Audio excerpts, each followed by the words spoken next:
দর্শক, দেশের রাজনীতির পালে বইছে উল্টো হাওয়া। প্রায় 2 বছর পর ফ্যাসিস্ট হাসিনা নীরবতা ভেঙে প্রকাশ্যে আসার ঘোষণা দিয়েছেন। গোপন সূত্র বলছে, নয়াদিল্লিতে বসেই হাসিনা ঢাকার রাজপথ কাঁপানোর মাস্টার প্ল্যান করছেন। কিন্তু হঠাৎ দিল্লির গর্ত থেকে বেরিয়ে আসার পেছনে কি কারণ রয়েছে দর্শক? এটি কেবলমাত্র আন্তর্জাতিক গণমাধ্যমের নজর কাড়ার জন্য সাজানো এক কূটনৈতিক খেলা, নাকি বিএনপির সাথে মিলে গোপন ছক কষে ফাঁসি থেকে বাঁচার পথ করছে হাসিনা? আপনার কি মনে হয় দর্শক? কমেন্টে জানাতে ভুলবেন না। বাংলাদেশ তথা পুরো দক্ষিণ এশিয়ার রাজনীতির অলিন্দে এখন চরম উত্তেজনা বিরাজ করছে। ভারতের প্রখ্যাত আন্তর্জাতিক সাময়িকী ইন্ডিয়া টুডে এক চাঞ্চল্যকর প্রতিবেদনে প্রকাশ করেছে যে বাংলাদেশের সাবেক প্রধানমন্ত্রী শেখ হাসিনা দীর্ঘ 2 বছরের অন্তরাল ভেঙে বিশ্ব গণমাধ্যমের মুখোমুখি হতে চলেছেন।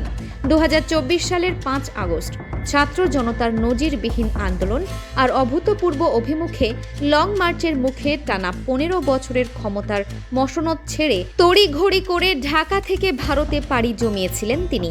সেই থেকে আজ পর্যন্ত দীর্ঘ 24টি মাস ভারতের মাটিতে তিনি এক গভীর গোপনীয়তা ও সুরক্ষার বলয়ে অবস্থান করছেন। তার থাকার সুনির্দিষ্ট স্থান কিংবা গতিবিধি এতদিন ধরে সবার কাছে ছিল সম্পূর্ণ অজানার অন্তরালে। কিন্তু দীর্ঘ 2 বছরের সেই বরফ জমান নীরবতা ভেঙে এবার তিনি এক আন্তর্জাতিক প্রাতিষ্ঠানিক মঞ্চ থেকে নিজের মুখ খুলতে চলেছেন। ইন্ডিয়া টুডের প্রকাশিত এক্সক্লুসিভ রিপোর্ট অনুযায়ী শেখ হাসিনা সরকার পতনের ঠিক দ্বিতীয় বার্ষিকীর দিনটিতেই অর্থাৎ আগামী 5 আগস্ট আয়োজন করা হয়েছে এই বিশ্বজনীন ইভেন্ট। নয়াদিল্লির South Asian foreign correspondents club বা এফসিসি সাউথ এশিয়ার উদ্যোগে আয়োজিত হতে যাচ্ছে এই বিশেষ সেশন। নয়াদিল্লির মথুরা রোডের স্যার মার্ক টুলি অডিটোরিয়ামে সন্ধ্যা 6:30 থেকে রাত 8টা পর্যন্ত টানা 90 মিনিটের এক উত্তেজনাকর আলোচনা অনুষ্ঠিত হবে। এফসিসি সাউথ এশিয়ার নিজস্ব ডিজিটাল প্ল্যাটফর্মগুলোতে এই আলোচনাটি সারা বিশ্বের কোটি কোটি মানুষ সরাসরি দেখতে পাবেন। ক্ষমতা হারানোর পর থেকে শেখ হাসিনা যেখানে ক্যামেরা আর সংবাদ মাধ্যমকে পুরোপুরি এড়িয়ে চলছিলেন, সেখানে আন্তর্জাতিক সাংবাদিকদের মুখোমুখি হয়ে প্রকাশ্যে বক্তব্য দেওয়ার এই উদ্যোগ নিঃসন্দেহে তার রাজনৈতিক জীবনের অন্যতম বড় এক বাঁক হতে চলেছে। দর্শক, একটু পেছনে ফিরে তাকালে বোঝা যাবে 2024 সালের সেই রক্তঝরা জুলাই আগস্টের দিনগুলো কতটা থমথমে আর ভয়াবহ ছিল। বিতর্কিত কোটা সংস্কারের দাবিতে সাধারণ শিক্ষার্থীদের শুরু করা একটি আন্দোলন কিভাবে দেখতে দেখতে দেশ জুড়ে এক বিশাল দাবানলে রূপ নিয়েছিল। আন্দোলন থামাতে তৎকালীন সরকারের কঠোর পদক্ষেপের পর সেই বিক্ষোভ রূপান্তরিত হয় এক দফা দাবির গণ অভ্যুত্থানে। 2024 সালের 5 আগস্ট রাজপথে লাখো জনতার ঢল আর নজিরবিহীন পরিস্থিতির মুখে শেখ হাসিনা তার দীর্ঘ 16 বছরের একচ্ছত্র শাসনের ইতি টেনে ভারতে আশ্রয় নিতে বাধ্য হন। আর ঠিক 2 বছর পর 2026 সালের সেই একই তারিখ 5 আগস্টকেই তিনি বেছে নিয়েছেন নিজের নীরবতা চুরমার করার জন্য। রাজনৈতিক ঝানু বিশ্লেষকদের মতে দিনটি নির্বাচন করা অত্যন্ত গভীর হিসাব নিকাশের অংশ। যে দিনে তার তৈরি রাজনৈতিক সাম্রাজ্যের পতন ঘটেছিল, ঠিক সেই দিনটিতেই তিনি বিশ্বমঞ্চের সামনে তুলে ধরতে যাচ্ছেন নিজের রাজনৈতিক পুনরুত্থান এবং ঢাকায় ফিরে আসার ব্লুপ্রিন্ট। তবে এই খবরটি ছড়িয়ে পড়ার পর সাধারণ মানুষের মনে বেশ কিছু বিভ্রান্তি তৈরি হয়েছে। অনেকেই ভেবে বসেছেন শেখ হাসিনা বুঝি এবার দিল্লির রাজপথে সরাসরি কোনো বিশাল জনসভায় দাঁড়িয়ে ভাষণ দেবেন বা ক্যামেরার সামনে এসে সামনাসামনি কথা বলবেন। কিন্তু ভেতরের খবর হলো আসল ঘটনা সম্পূর্ণ আলাদা। তিনি সশরীরে তো বটেই, এমনকি কোনো সরাসরি ভিডিও কলেও যুক্ত হবেন না। তিনি এই আন্তর্জাতিক সেশনটিতে অংশ নেবেন শুধুমাত্র অডিও কলের মাধ্যমে। ঠিক যেভাবে তিনি ভারতে যাওয়ার পর থেকে মাঝে মধ্যে তার সমর্থক বা দলীয় নেতাকর্মীদের উদ্দেশ্যে বিভিন্ন ভার্চুয়াল মিটিংয়ে কথা বলে থাকেন, ঠিক সেই একই প্রক্রিয়ায় তিনি দিল্লিতে এই অডিও সেশনে যুক্ত হবেন। তবে পার্থক্য একটাই, এতদিন দলীয় ঘরোয়া আলোচনায় কথা বললেও এবারই প্রথম আন্তর্জাতিক সংবাদ মাধ্যমের এত বড় এক আনুষ্ঠানিক প্রেস ক্লাবের মঞ্চে তিনি অডিও বার্তার মাধ্যমে তার বক্তব্য তুলে ধরেন। এখন আপনার মনে প্রশ্ন জাগতে পারে, আজকের এই আধুনিক প্রযুক্তির যুগে দাঁড়িয়ে কেন তিনি অডিওর আড়ালে থাকছেন? কেন সরাসরি ভিডিও কলে আসছেন না?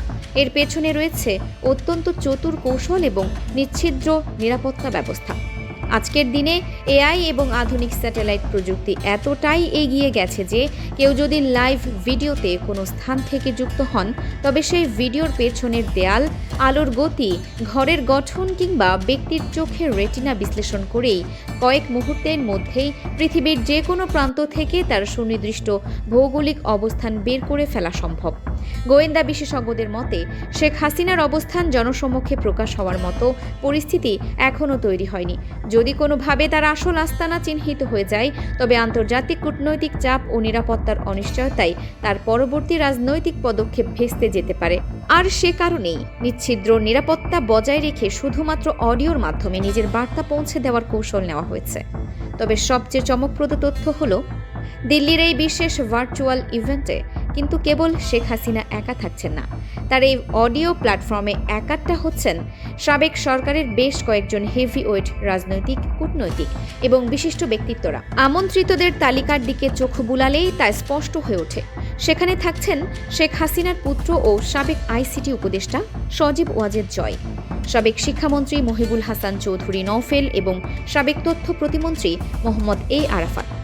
বিশ্বমঞ্চে আওয়ামী লীগের পক্ষে কথা বলতে দেখা যাবে বাংলাদেশ হিউম্যান রাইটস ওয়াচের সাধারণ সম্পাদককেও। সবচেয়ে বড় চমক হিসেবে এই তালিকায় যুক্ত হয়েছেন বিশ্বখ্যাত ক্রিকেটার এবং সাবেক সংসদ সদস্য সাকিব আল হাসান।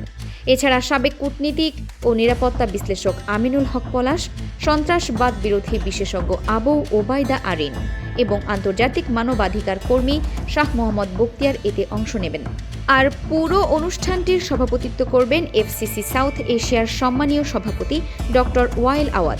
একসঙ্গে এতগুলো প্রভাবশালী এবং পরিচিত মুখ একই মঞ্চে হাজির হওয়া স্পষ্ট নির্দেশ করে যে এটি কেবল সাধারণ কোনো প্রেস সেশন নয়, বরং এটি আন্তর্জাতিক অঙ্গনে নিজেদের হারানো অবস্থান জানান দেওয়া এবং নতুন রাজনৈতিক মেরুকরণ তৈরি করার এক সুসংগঠিত মাস্টার প্ল্যান। বর্তমানে বাংলাদেশের জাতীয়তাবাদী দল বিএনপি নেতৃত্বাধীন জোট ক্ষমতায় রয়েছে এবং দেশের প্রধানমন্ত্রী হিসেবে দায়িত্ব পালন করছেন তারেক রহমান। নতুন সরকার ক্ষমতায় আসার পর থেকেই সাবেক শেখ হাসিনার সরকারের আমলের বিভিন্ন অনিয়মের বিরুদ্ধে আইনি ব্যবস্থা জারি রেখেছে। উপরন্তু আদালতের বিচারাধীন প্রক্রিয়ার অংশ হিসেবে সন্ত্রাস বিরোধী আইনের অধীনে সাবেক ক্ষমতাসীন দল আওয়ামী লীগের রাজনৈতিক কর্মকাণ্ড এখনও বাংলাদেশে সম্পূর্ণ নিষিদ্ধ অবস্থায় রয়েছে। এমন এক পরিস্থিতিতে দিল্লির এই হাই ভোল্টেজ সেশন বাংলাদেশ ও ভারতের কূটনৈতিক অঙ্গনে কতটা উত্তাপ ছড়াবে তা নিয়ে এখন জোর চর্চা চলছে। একদিকে ঢাকায় দেশের আইনে নিষিদ্ধ একটি দলের শীর্ষ নেত্রী হয়ে শেখ হাসিনা কিভাবে ভারত থেকে নিজের রাজনৈতিক ঘুরে দাঁড়ানোর বার্তা দেবেন, আর অন্যদিকে বাংলাদেশের বর্তমান সরকারের সাথে সম্পর্ক স্বাভাবিক রাখার পাশাপাশি ভারতের মাটি থেকে কিভাবে এমন এক সেশন পরিচালনার সুযোগ দেওয়া হচ্ছে তা নিয়ে উভয় দেশের কূটনৈতিক মহলে তৈরি হয়েছে তুমুল আলোচনা। দিল্লির এই 90 মিনিটের অডিও বার্তা দক্ষিণ এশিয়ার রাজনীতির সমীকরণকে কোনো নতুন মোড়ে নিয়ে দাঁড় করায় কিনা এখন সেটাই দেখার বিষয়।